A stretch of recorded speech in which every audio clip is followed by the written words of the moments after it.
شاهراه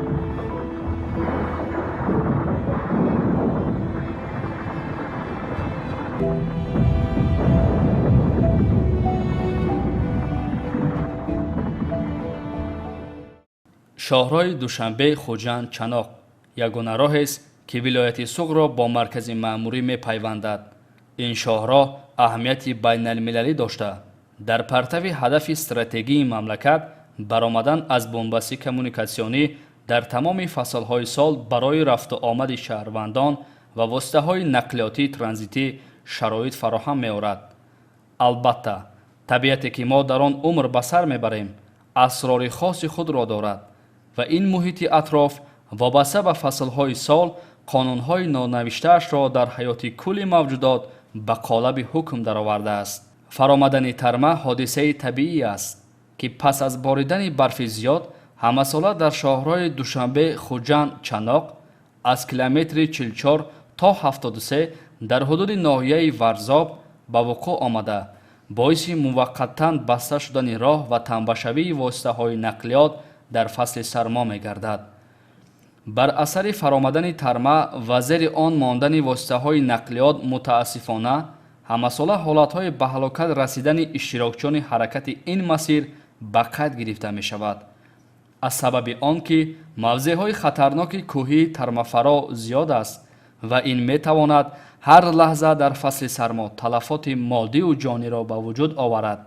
نوابسته از وظیفه معین و عهدهداری‌های خدمتی کارمندان مقامات کارهای داخلی با حس مسئولیت درک وضعیت به عمل آمده و حس وطندوستی خود در چنین مشکل‌ها در موضع‌های برطرف سازی ترمه‌ها ستاد با خیمه، خوراک گرم و دستگاه و تجهیزات‌های مخصوصی خدمت برای فعالیت شبانه روزی کرده حتی هنگام بند گشتن راه برانندگان و مسافران موادهای غذایی رایگان تأمین می‌کنند. برای تأمین بخطری اشتراکچیان حرکت در راه با دستور وزیر کارهای داخلی گنرال پالکونیک میلیتسیا رحیمزاده رمضان همراه همساله افسران و سربازان قشون‌های داخلی ریاست واحدهای تعینات مخصوص میلیتسیا و کارمندان بازرسی دولتی اتومبیلی سفربر می‌گردند. سنه 31 دکبر سال 2025 شاهراه دوشنبه خوجند چناق هوا نامساعد برف با شدت میبارد.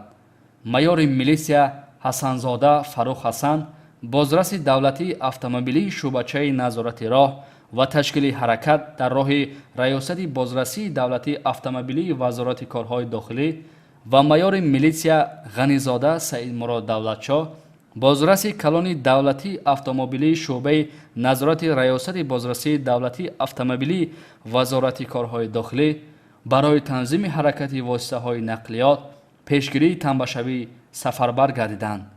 ин ду афсари шуҷоъ сарбаландона вазифаи хизматии хешро иҷро менамуданд то ин ки дар нуқтаҳое ки эҳтимоли фаромадани тарма ҷой дорад ҳолатҳои танбашавӣ ба вуҷуд наояд ва ҳаёту саломатии ронандагон ва мусофирони онҳо зери хатар намонад. онҳо ронандагонро ҳушдор медоданд ки дар роҳ эҳтиёт бошанд. дар роҳ воситаи нақлиёт хеле зиёд буд. ронандагон ва мусофирон мехостанд зудтар роҳро гузар кунанд то ин бегоҳ соли нави мелодиро дар муҳити оила ҷашн гиранд. аз сабаби боришот тармаҳои хурду калон хеле зиёд фаромаданд. ҳасанзода фарух ва ғанизода саидмурод дар миёни барфу тарма гоҳо воситаи нақлиётеро аз зери тарма берун мекашиданд, гоҳо ба ронандагону мусофирон ки воситаҳои нақлиёташон аз ҳаракат боз монда буд кӯмак мекарданд. онҳо аз километри 44 то назди нақби истиқлол бо автомашинаи хизматӣ ба ронандагон барои гузаштан аз роҳҳо ки канори онро тарма душворгузар карда буд роҳбаладӣ мекарданд. рӯз аллакай бегоҳ мешуд, тармаро тоза мекарданд. боз тармаҳои бузург аз қуллаҳои кӯҳ бо суръат ва даҳшатафканӣ хатарро ба вуҷуд меовард. ин ду афсари содиқ ба савганди ёднамудаи худ бо ҷасорату далерӣ бетарсу ҳарос хатари тармаро эътибор надода талош мекарданд که مسافران و رانندگان را به منطقه‌های بی‌خوف راهبردی کنند. تلاش و زحمت‌های این دو فرزند جانفدای دولت و ملت و راهبردی آنها برای حرکت واسطه‌های گوناگون نقلیات در راه‌های دشوارگذر که ترم آن را باز خطرناک کرده بود، عاملی بود که رانندگان و مسافران به مکان زیست خود سالم و بی‌خطر رهسپار شوند. این دو کارمند که تجربه کافی در سمت بازرسی دولتی اتومبیلی داشتند، پیش از همه کوشش میکردند که تنبشوی به وجود نآید، زیرا هنگام تنبشوی میتواند چند واسطه نقلیات زیر ترمه ماند و حیات و سلامتی شهروندان به خطر روبرو شود. در کیلومتر 67 هر ثانیه احساس مرگ بود. ترمه با طوفان دهشتبار خود حسنزاده فروخ حسن و غنیزاده سید مراد دولتشاه را و اتومبیل خدمتی آنها را به کام خود فرو برد. خدمت برای بخطری شهروندان در بهای جان این بهترین نشانه جوانمردی، شجاعت، دلیری و صداقت به وطن است که میتوان در عمل و رفتار این دو افسر بر اعلی تصدیق کرد.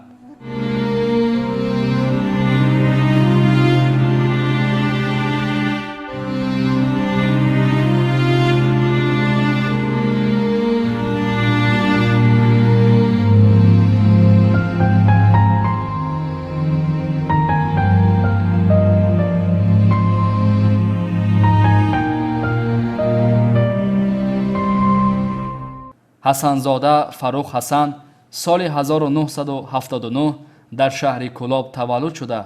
سال 2001 دانشگاه تکنیکی تاجیکستان را ختم کرده است. غنیزاده سید مراد دولتشاه سال 1981 در ناحیه فیض‌آباد تولد شده است. این دو نفر سالهای زیاد در ریاست بازرسی دولتی اتومبیلی وزارت کارهای داخلی در وظیفه‌های گوناگون فعالیت کردند. اوید به برطرف نمودن تنبشوی در راه دوشنبه چناق خوجند هر دوی نفری کارمندان ما سفربر گردیده شده بودند. متاسفانه در وقت اجرای وظیفه خود هر دوی با سبب فرامدن ترمه به تلفات رسیدند. از فعالیت کاری حسنزاده فروخ و غنیزاده سید مراد گفتنی هستم که حسنزاده فروخ در وظیفه نزد خودش شدگی صادقانه خدمت می برد. همه دستور سپارش‌ها اوید به تامین بهتری حرکت در راه‌ها سری وقت اجرا میکرد. از سال 2003 اگر در وظیفه‌اش فعالیت کرده باشد، در شعبه‌چی نظارت و تشکیل حرکت در راه سالهای طولانی کار کرده، متخصص ساحه حساب می‌خورد. همچنین غنیزاده سید مراد دولت در وظیفه‌اش سالهای طولانی در بازرسی کار میکرد. در وظیفه‌اش بسیار صادقانه خدمت میکرد. همه دستور سپارش‌های راهبریت را سری وقت اجرا میکرد. شاهدان حال رانندگان واسطه‌های نقلیات و مسافران آنها که آن زمان در جای حادثه بودند، فعالیت آنها را همچون نمونه قهرمانی و صادق بودن به وظیفه‌های خدمتیشان ارزیابی نمودند. آنها خواستند دستی مدد دراز کنند. اون شوفیره که پیش از آنها بود و ترمه فرمود و یا رو خلل رسون، حتی لبی ترمه ماشین مسافر برای پوشیده بود، لیکن آنها دویده رفتن خواستند یاردم کنند. صد افسوس جان خود را در آنجا جان خود را دریغ نداشته قهرمانانه هلاک شدند. باور کنید همین برای چی بود؟ برای خاطر ترتیبات همین راه. خاک خداوند جایشون جنت کند. این من بعد حاضره این راهی که انا امروز وزنین است، بازم کارمندان همین بازرسی دولتی اتومبیلی باور کنید در هر یک سری کیلومتر ایستاده، نوابسته از این باد و هوا در بین مردم ایستاده، مردم یک فهمانده آمده ایستاده. هزار رحمت می نداریم. همین 31 پنجکند آمدند، بعد همین هر خدا رحمتی دیدیم ایستادگی بودن، راه محکم کرده، یک تا آدم‌ها چی کرده، ترمه فرامدگی بود، خدمت کرده گشتگی بودن. یکم بار ترمه تازه کردن، ما گذشتیم رفتیم، گذشتند همینجا ایستادگی بودن، ما که گذشتیم رفتیم، دویم ترمه آمده و یا بردگی بوده. همین جایی که یکم آمدگی ده با دویم کرده آمده بردگی بوده. حسنزاده فروخ و غنیزاده سید مراد در عائله تنها نفرانی نبودند که حیات خود را برای خدمت در صف مقامات کارهای داخلی بخشیده باشند.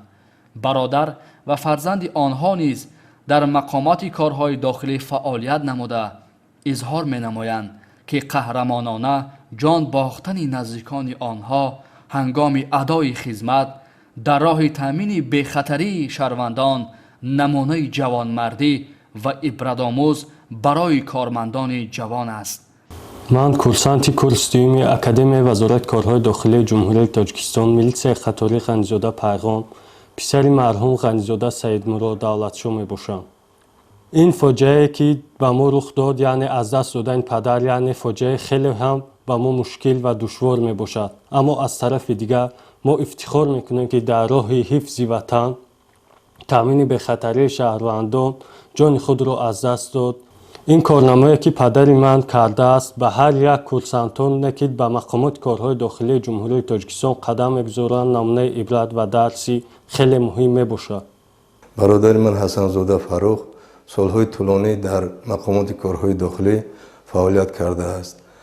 سنه 31 دکبر سال 2025 هنگام تامین بخطری حرکت در راه، تامین رفت آمد شهروندان در راه اتومبیلگرد دوشنبه خوجند چنوک، هنگام فرآمدن ترمه برادر من حسن زاده فروخ به هلاکت رسید. این برای ما کارمندان مقامات کارهای داخلی درس عبرت می باشد. برادر من حسن زاده فروخ تا نفس آخران به سوگند خود صادق بود. حادثه قهرمانانه در زیر ترمه جان باختن هنگام خدمتبری در مقامات کارهای داخلی بار اول نیست. قبلا نیز старшина میلیسیا گولماتوف سایومارس اسکاروویچ میلیسیانری شعبه خدمات دولتی محافظه در ناحیه ورزاب، سردار دیدبانگاه محافظه در نقم استقلال شبانه چند نفر مسافران автомашین زیر ترمه مانده را نجات داده با آمدن ترمه نوبتی زیر آن مانده حیات خود را به ممات تبدیل داده بود. برای چنین جانبازی ها و خدمت به خلق و وطن بر عوض جان با فرمان پرزیدنت جمهوری تاجیکستان گولماتوف سایومارس با مدال جسارت پس از مرگ قدردانی شد. قهرمانی و جانفدایی حسن زاده فروخ حسن و غنیزاده سید مراد دولتشاه هیچگاه فراموش نخواهد شد، زیرا این دو جوان مرد با عمل و رفتار نیک خود و خدمت به خلق و وطن در دل و دیده کارمندان مقامات کارهای داخلی و یار و دیار راه یافتند. ثبت نام خویشتن در سنگ خارا شهر نیست، زنده آن نامی که در دلهای مردم جا گرفت. یادتان گرامی باد افسران سرسپرده وطن.